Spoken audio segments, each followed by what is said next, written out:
Hello viewers, நான் உங்கள் வரலட்சுமி மணிகண்டன். விடாமுயற்சி வெற்றியின் ரகசியம் என்ற பதிவு என்னென்னா, உங்கள் வீட்டில் வந்து எந்த காரியம் தொட்டாலுமே தொடங்க மாட்டேங்குது, எல்லாமே அப்படியே தடைப்பட்டு அந்த காரியங்கள் அனைத்து நிற்குது, அடுத்த லெவலுக்கு எங்கள் வாழ்க்கை போக முடியலைன்னு சொல்லி நினைக்கிறவங்க, இந்த நவம்பர் 15ஆம் தேதி வெள்ளிக்கிழமை ஐப்பசி மாத பௌர்ணமியை மிஸ் பண்ணிடாதீங்க. ஐப்பசி மாத பௌர்ணமி அன்னைக்கு தான் சிவபெருமானுக்கு அன்னாபிஷேகம் நடக்கும். அன்னைக்கு லட்சுமி பூஜையும் சேர்ந்து வருது. அந்த நாளை மட்டும் மிஸ் பண்ணவே பண்ணாதீங்க. அன்னைக்கு காலையில் எந்திரிங்க, மகாலட்சுமி தாயார் படத்தை சுத்தப்படுத்துங்க, மல்லிகைப்பூ மாலை போடுங்க, ஒரு பால் நைவேத்தியம் வைங்க, சந்தன குங்குமம் அந்த படத்துக்கு வச்சுட்டு ஒரு குங்கும அர்ச்சனை, லட்சுமி சோசனம் சொல்லி குங்கும அர்ச்சனை பண்ணி பூஜை நிறைவு பண்ணுங்க.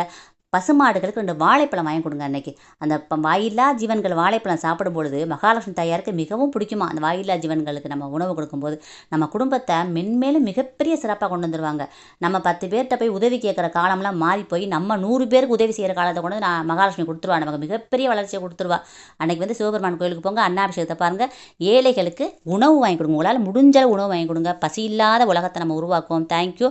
நல்லா